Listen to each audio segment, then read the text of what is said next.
Okay, let's try this again. Lost audio the first time. So I have my two pieces of veneer. I have my light, my poplar, my dark, and my black walnut. I take my cutting board here and I'm going to place it so it's in the upper left-hand corner.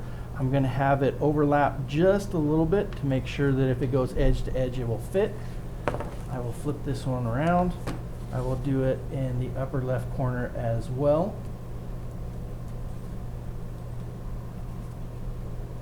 All right, we're ready to move on. This is going to be a little bit hard to see because I don't have the screen recording software on my laser, but what I'm going to do is I'm going to go up to File and I'm going to go down to Print. The most important thing here is what you want to do is you want to make sure that it is 1:1. That way 1 inch on your drawing is going to be 1 inch on the wood. So once I have that, then I'm just going to set. I'm going to do the deer. So I'm going to put the window just around the portion of the deer that I want. I will then hit print. I'm going to repeat the same thing, but this time I'm going to select the background. So now all I want is the background. I'm going to hit print. That will then take me to the screen for the controller, and I'm going to highlight that.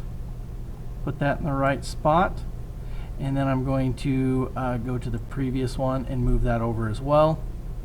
Now I'm ready to cut those out.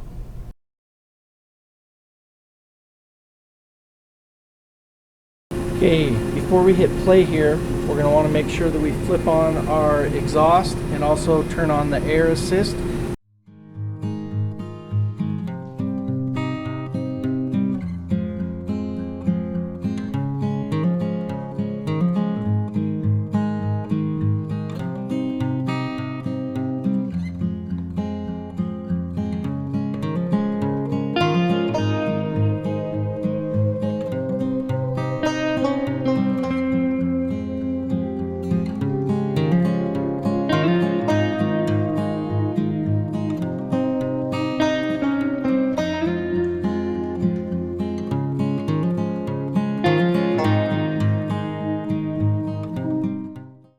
This is my favorite part. We only have two pieces, so it's real easy to put together.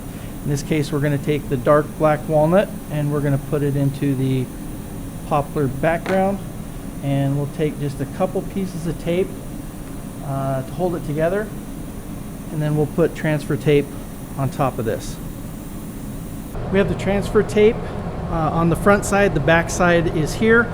We're going to be using some cold press Type Bond glue. You don't want to go too heavy, but you want to make sure you have enough for coverage. I use just a piece of scrap to spread it around. Make sure you get corner to corner. If it's going to fail, that's usually where it fails.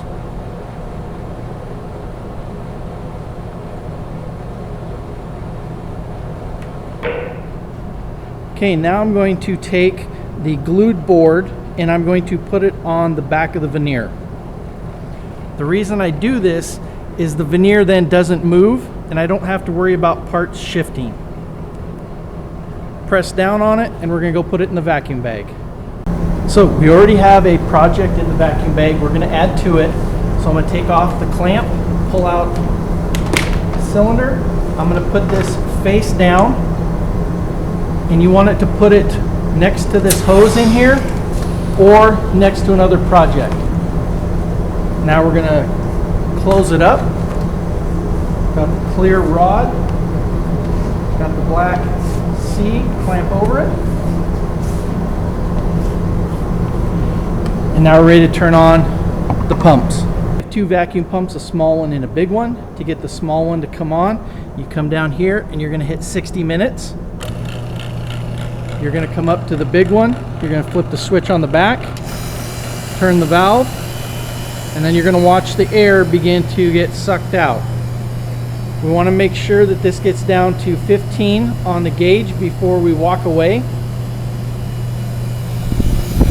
So we're at 15. Now we can go ahead and shut off the big one. We're going to turn the valve off first. We're going to flip this one off and we're going to let the little one continue. If you add something to it, always hit 60 because that's the amount of time that seems to work good for our projects. Put that thin bead right on the top.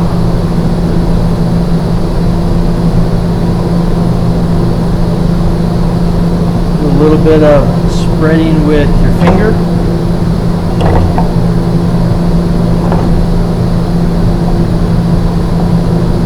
Excess glue on the bottom. Now I'm going to go ahead and put the top on.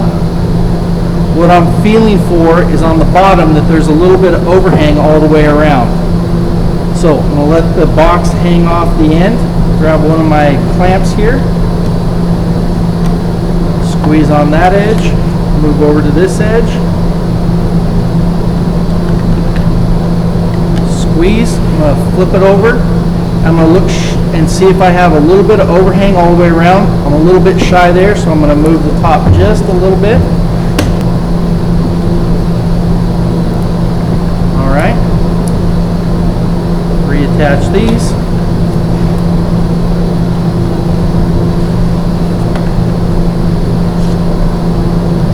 When I'm done, you're going to go put it underneath the glue table until tomorrow. Make sure your name's on it, go ahead and put it over there and we're done.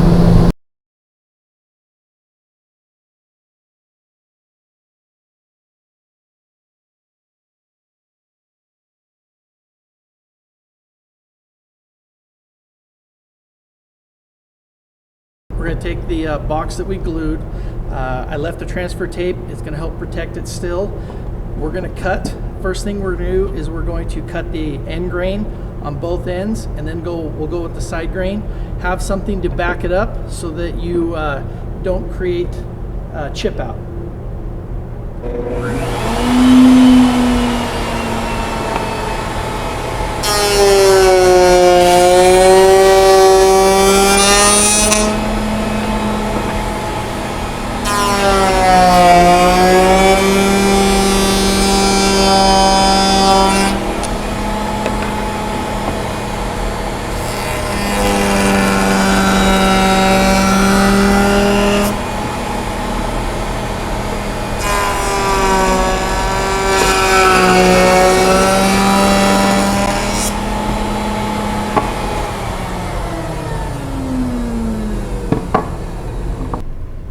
Now that we have the top flush, we're going to go ahead and putty any of the small imperfections.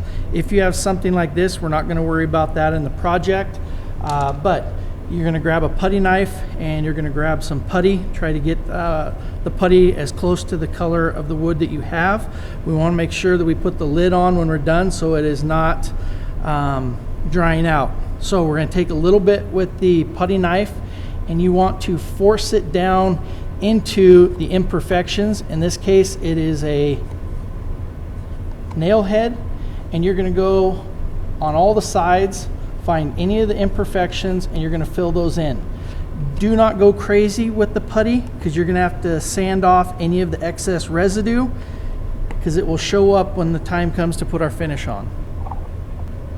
Let's get ready to do our sanding. On the top here, we're going to peel off our transfer tape. You want to make sure you go slow just in case one of the small pieces didn't stick and it comes up with the transfer tape. You can always glue it back down if you're careful. Transfer tape off. Any of the tape that you used to hold it in place, we're going to remove that. And then we're going to get set up to use our quarter sheet finish sander. Okay, we're ready to start sanding. So I've got my box here, took the transfer tape and any other tape off. I filled all of the imperfections. I got out my carpet square to help protect it from the table, and I got my quarter sheet sander with 220 grit. And we're going to go ahead and start sanding this. You want to make sure, if possible, that you go with the grain, and we don't want to round over any of the edges. We just want to knock off the sharp edge, but overall keep the edges pretty square.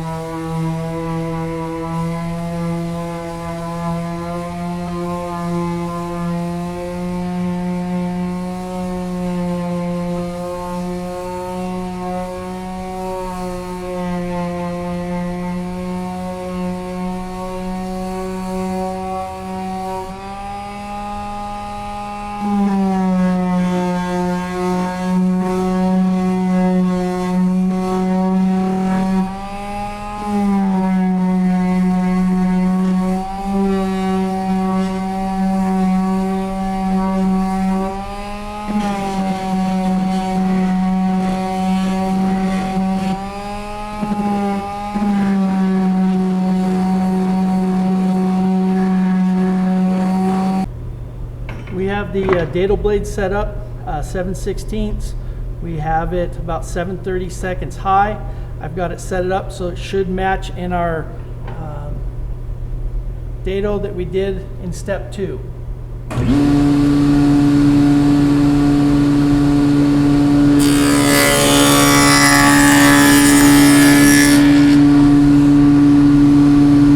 going to raise the blade just a little bit.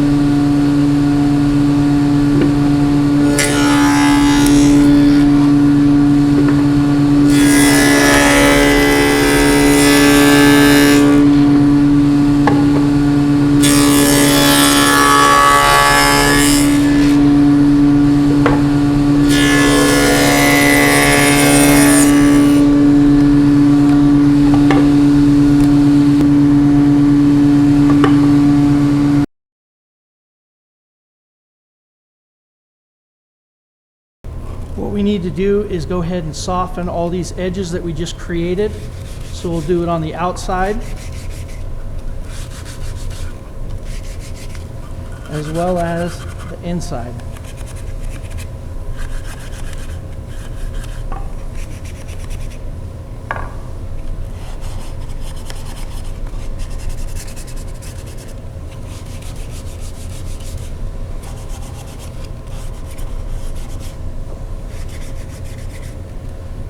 Go ahead and double check your fit. If it's too tight, what we need to do is take some material off of the edge there.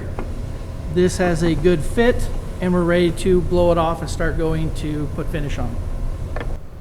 One of the most important things you can do is make sure you put the lid back on the jar and put the brush on it. Do not leave the lid off, it'll dry out.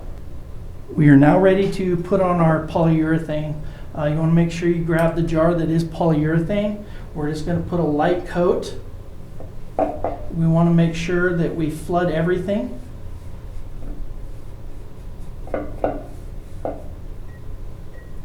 And this has been reduced 10% with paint thinner or mineral spirits.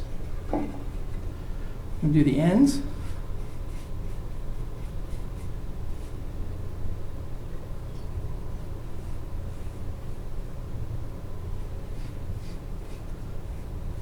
Trying to go with the grain whenever possible.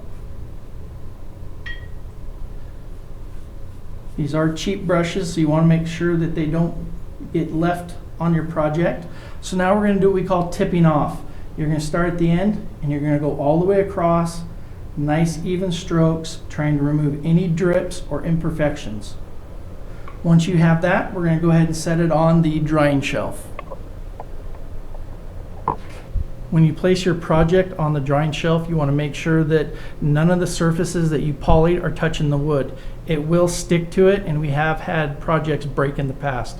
Make sure you don't put any polyed edges down, and try to put your top and your bottom close together.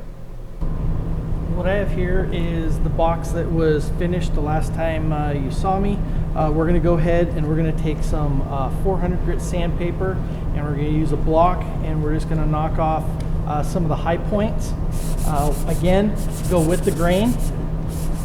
If you have any imperfections that have shown up, you want to make sure you sand down through those.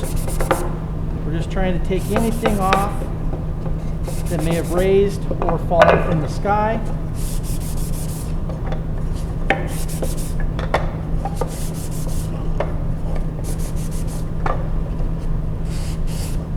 The reason I'm using a block is it's going to give an even pressure on all the surfaces compared to just using your fingertips.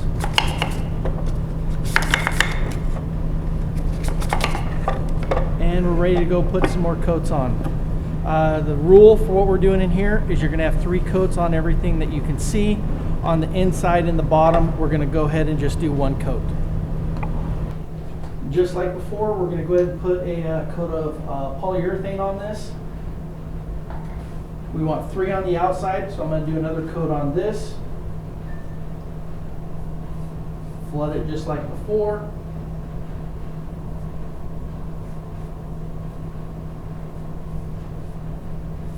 And you're going to repeat this process until you get all of the required coats on the project.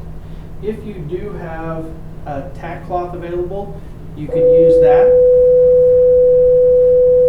Sorry about the bell. You could use that to remove the dust. I have way too many kids and not a big enough budget to go that route.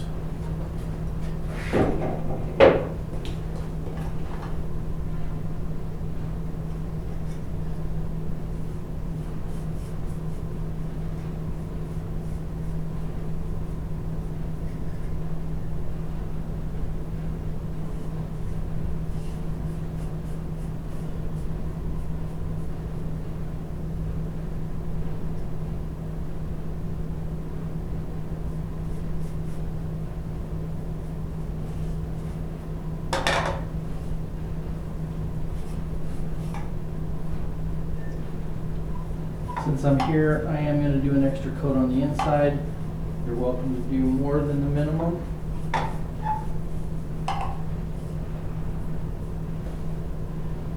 And again, lid on.